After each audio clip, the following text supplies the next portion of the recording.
Share with you an incredible story that you have never heard before. Don't miss out. Quickly subscribe to my channel, press the bell icon, and if you like the video, don't forget to like and share it. This story dates back many years. There was a saintly man of Allah, unknown to most people. A hidden gem. He was extraordinarily beautiful. His beauty was unparalleled. His complexion was reddish, and when sunlight fell upon his glowing white face, it spread radiance all around. He silently helped people in need, appearing and disappearing without notice. People often wondered how their difficulties had been solved, not realizing who had assisted them. Now, there was a dense forest filled with various animals. No one had ever hunted these animals. The forest was of peace and love. Beyond the forest was a village inhabited by simple, kind-hearted people. Like many rural folk, they kept healthy, beautiful animals, which were their main source of livelihood. Among them was a man around 40 to 50 years old.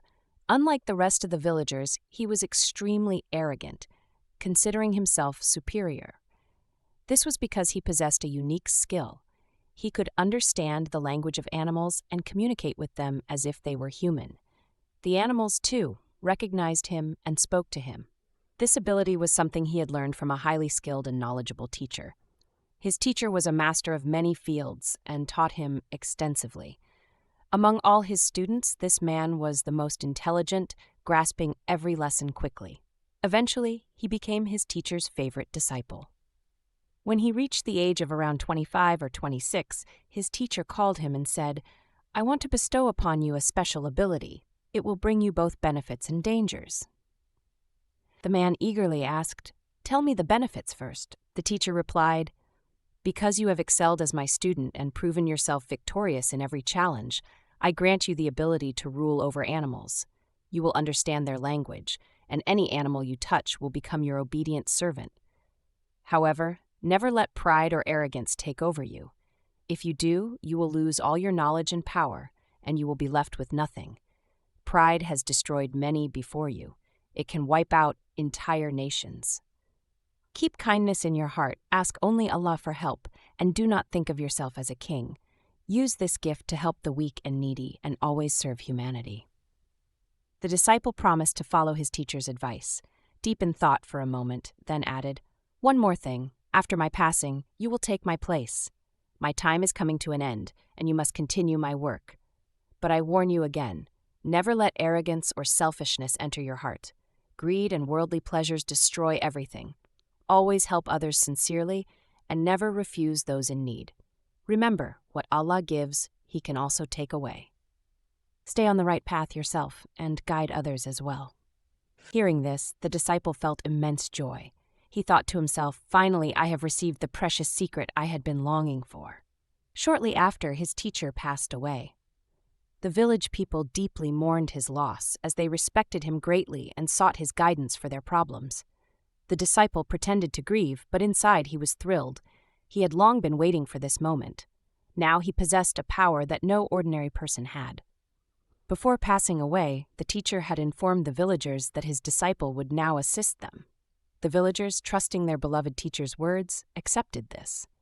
However, unlike his teacher, the disciple had evil intentions. As soon as he took his teacher's place, he began giving the villagers misleading advice. If a poor man came to him saying his animal had stopped producing milk, he would say, "Sell it. Why keep a useless animal and complain to me?" He manipulated people into doubting each other. While his teacher had always given sincere prayers for people's well-being, he had only learned the appearance of goodness but lacked genuine care. He didn't want to use his knowledge to help others. He wanted wealth and power. He instilled fear in the villagers, saying, "I am very powerful. If you do not obey me, I can curse you and destroy you." One day, a brave villager confronted him, saying, "Your words are full of deceit. We are not afraid of you. A true scholar or saint brings blessings to a place, but since you arrived, our troubles have only increased." Our respected teacher was different. He spread love and stood by us in times of difficulty. But you are nothing like him. You will accomplish nothing. The man stormed off, but his words enraged the disciple. "How dare he disrespect me? They don't recognize my power. I will show them who I am. I will crush them like insects. I am the ruler of this place." Fuming with anger, He went deep into the forest, sat down, and began reciting incantations. His teacher had given him prayers, but now he combined them with dark, forbidden rituals. As he recited, a cunning idea formed in his mind. My teacher blessed me with the ability to understand animals. I can rule over them. If I can control them, I can use them to my advantage and intimidate the villagers.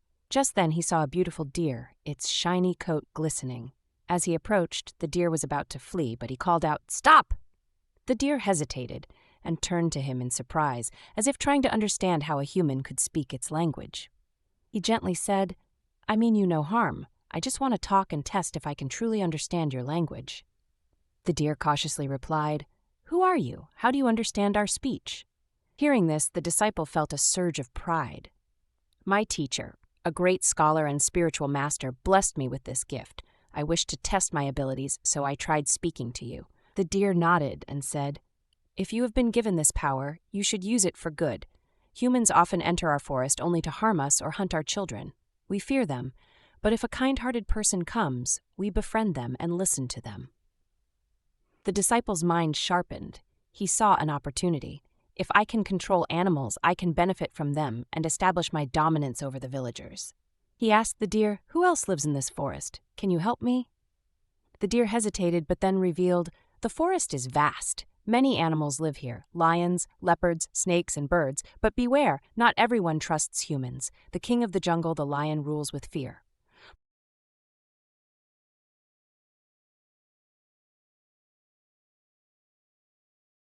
The disciple smirked. "I must find a way to win over the animals and bring them under my command." With an evil plan in mind, he started preparing a 40-day ritual to gain control over a powerful beast. He imagined himself riding on a lion's back, using it to assert control over the village. He thirsted for revenge. Then one day he heard a lion roaring in hunger. He felt proud that as a student he had learned something useful from his teacher, but also used his own mind. If he hadn't been courageous, this beast, which was called the king of the jungle, wouldn't have been under his control today. But now it was his slave. The lion walked with its head bowed. As they walked, they reached a large tree. The man ordered, "Stand here, I have some work to do." The lion, his servant, stood aside like a pet dog. For hours the man chanted incantations. Once he finished, he said, "Let's go home now." He sat on the lion's back. When they reached the village, the people were shocked, their eyes filled with deep amazement. The man sat proudly and, noticing their stares, said, "What are you looking at? Don't you know I am the king of animals? I am human, but all animals are under my control. Look at this lion. Once a king, now my slave. Now you all see how powerful I am. So remember, no one should go against my will." Fear settled in the hearts of the villagers. They realized that, despite being the disciple of a noble scholar, he had chosen an evil path. Greed had led him astray from his righteous work. He once practiced good deeds, but now he used his power to intimidate people. With the lion by his side, no one dared to challenge him.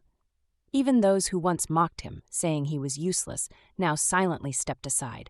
No one had imagined that he harbored such wicked intentions. The village's beautiful women, who once roamed freely, now feared him. He looked at them with evil intentions and harassed them. When their fathers and brothers tried to confront him, the lion roared, silencing them. No one knew when the lion might tear them apart. The villagers were terrified, but fear kept them from speaking out. He fulfilled the promise he had made to the lion, ensuring it was well fed. Every day he ordered the sacrifice of an animal for the lion. The animals were forcibly taken from the villagers, even if they were their only source of livelihood. Whether it was a goat or a cow, nothing was spared. If anyone resisted, they were severely punished or even killed. His reign of terror grew. He began executing those who opposed him. The village was gripped with fear. No one dared to speak against him. He had started down a path of evil, and no one could stop him. Bloodshed became common, and he celebrated his victories daily. The lion, too, had become addicted to the easy life. Without moving a muscle, it was provided with one animal after another. The poor lost their livestock, but no one cared. The man, arrogant in his power, continued visiting the jungle to strengthen his magic. One day, he told the lion, "Today I will perform a great ritual, one that will give me control over half the world." The lion, now a domesticated pet, obediently agreed. It is said that when a person becomes a slave to their desires, they lose their true identity. The lion had forgotten that it was the king of the jungle. Why should it hunt when food was handed to it effortlessly? As they reached the jungle, the other animals hid, knowing he would demand a sacrifice. But the lion remained silent, having just eaten a buffalo in the village. The man reached a tree, sat down, and closed his eyes to perform his ritual. Hours passed, and the lion, having slept, now felt hungry. It turned to its master and said, "Are you done? I am hungry." The man replied, "You just ate a huge buffalo. How can you still be hungry?" The lion insisted, "I want food now. There is a deer standing right there. I can smell its flesh. It looks delicious." The man looked at the deer and saw that it was pregnant. He told the lion, "Wait, I will get you another animal later. Let this one go." The lion growled, "How can you have sympathy now?" The man replied, "I'm not showing sympathy. It's just that she is about to become a mother." The lion sneered, "That means her unborn child will be big and healthy. I'll get 2 meals instead of 1. The man refused. "I always let you eat whatever you wanted, but this deer must be spared."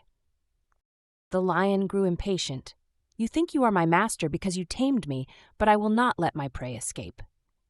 Before the lion could pounce, the deer sensed danger and leaped into the jungle. The lion, for the first time in years, had missed its mark. It was furious. The man, seeing the lion's rage, reluctantly said, "Fine, let's go after it." They searched the jungle and soon spotted the deer grazing nearby. The lion hesitated. "If I attack now, it might escape again. You can help me." The man replied, "I am in the middle of my ritual. You go and attack."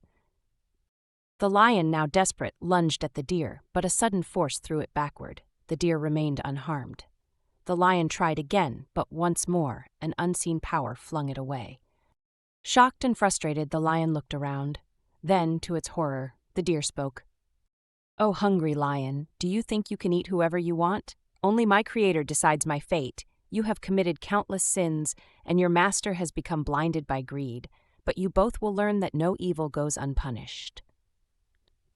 The man was enraged. "What nonsense! This lion will devour you in seconds." The deer cried out, "Oh, Holy One, save me." The man was startled. "Who are you calling?" The deer replied, "The righteous ones, the true servants of God." Suddenly, from behind the trees, an old man with a glowing face emerged. His presence was radiant and commanding. The man and the lion froze in fear. The holy man spoke. "O human, you were given intelligence and knowledge, yet you used it for evil. You enslaved a creature meant to be free. You have terrorized the weak, but no one escapes justice forever." The man scoffed. "Do you know who I am? I have the power to turn you into an animal with my magic." The holy man pointed at the deer. "If that's the case, the deer is right here. Let your lion eat it." The lion's eyes gleamed. "I can eat it?" The holy man nodded. "Yes, I give you permission." Drooling, the lion crept towards the deer, but just as it pounced, an invisible force struck it down. The deer remained unharmed. The lion growled in frustration, but the holy man simply smiled. "This is the power of righteousness," he said. "No evil, no hunger, no greed can overpower justice." The man and the lion trembled. They had finally realized that their power was nothing before divine justice.